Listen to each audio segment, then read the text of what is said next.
Здравствуйте, Василий Михайлович. Добрый Привет, вечер, Глеб. моя дорогая, моя хорошая. У меня к тебе вопрос. На какие деньги ты записал свой первый трек? Тебе их кто-то дал? Или ты их сам заработал и как?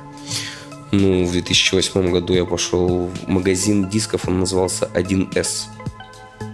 Там продавались лицензионные, единственные в городе Кызыл, лицензионные диски. Типа. Да. Но они все равно были не лицензионные. И там был хип-хоп и J8. Он стоил 120, по-моему, рублей.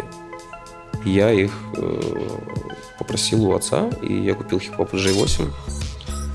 И написал там первый бит. А потом, опять же, у родителей попросил на микрофон и прочее такое. У родителей, конечно. Я же пиздюк, но откуда у меня деньги?